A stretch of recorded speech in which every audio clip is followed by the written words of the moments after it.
thank you for joining us. Tonight, we're broadcasting live aboard the USS Nimitz. And while we can't give you our exact location, we can tell you we are here in the Western Pacific Ocean.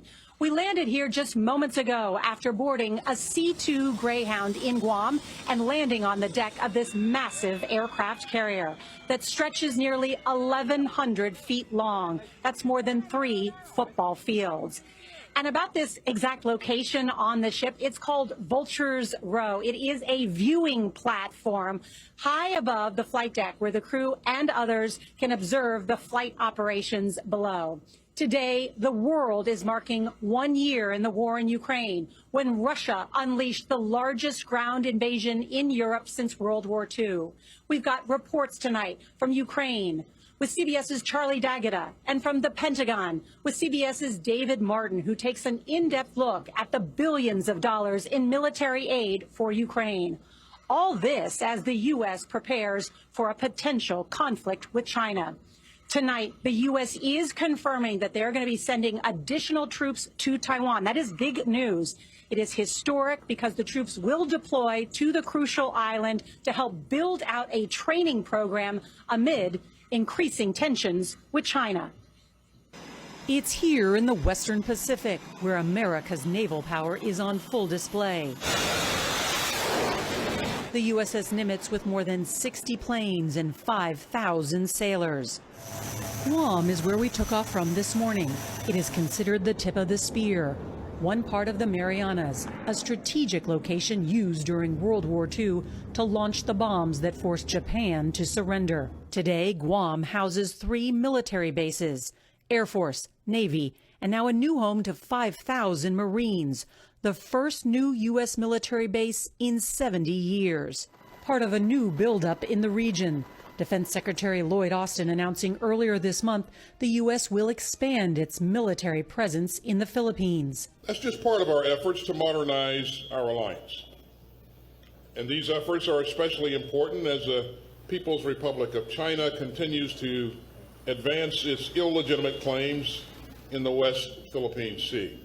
Take a look at America's military might, from Guam to Japan to the Philippines. The Chinese foreign minister complaining again this week that it's all an effort to contain China and prevent it from controlling Taiwan. Democracies of the world will stand guard over freedom today, tomorrow, and forever. China and Russia declared just over a year ago a no-limits friendship. Presidents Xi and Putin set to meet again soon. These pictures show war games and joint naval drills involving China and Russia happening right now.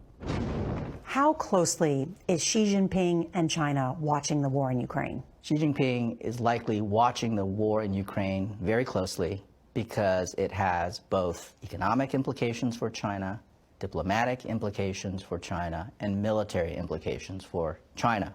Toshi Yoshihara has spent his career studying the Chinese Navy.